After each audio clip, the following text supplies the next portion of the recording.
नवरात्रि का दूसरा दिन मां ब्रह्मचारिणी को समर्पित है।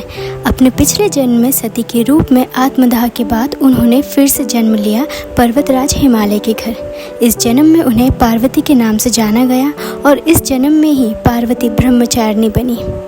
यहाँ ब्रह्म का अर्थ है तपस्या और चारिणी का अर्थ है आचरण करने वाली। एक दिन नारद मुनि जी पार्वती से मिलने आए। नारद मुनि ने उनसे कहा, इस जन्म में भी तुम भगवान शिव से विवाह कर सकती हो, लेकिन इसके लिए तुम्हें कठोर तपस्या करनी होगी। तब पार्वती ने तुरंत निर्णय लिया कि वह किसी भी प्रकार की तपस्या के लिए तैयार है और वो घोर तपस्या करने लगी। यह कोई साधारण तपस्या नहीं थी। उनकी तपस्या हजारों वर्षों तक चली। पहले 1000 वर्षों तक उन्होंने केवल फल और फूल खाए और फिर 3000 वर्षों तक उन्होंने केवल सूखे पत्ते खाए।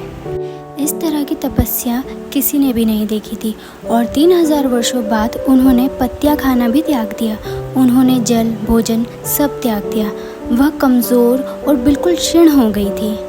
वर्षों की तपस्या के बाद भगवान ब्रह्मा प्रसन्न हुए और उन्होंने आशीर्वाद देते हुए कहा कि उनकी तपस्या के कारण भगवान शिव भी प्रसन्न हुए हैं। ब्रह्मा के आशीर्वाद से उनका विवाह हुआ। ब्रह्मचारिणी अपार त्याग, तपस्या, एकांत और पवित्रता का प्रतीक है।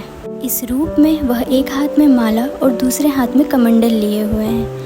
लोग उनसे शांति, समृद्धि और खुशहाली के लिए प्रार्थना करते हैं। नवरात्रि के दूसरे दिन हम उनसे प्रार्थना करते हैं कि वह हमें इतनी शक्ति दे कि हम भगवान के प्रति तपस्या, जिससे हम प्यार करते हैं, त्याग और एकांत की ओर ध्यान केंद्रित कर सकें।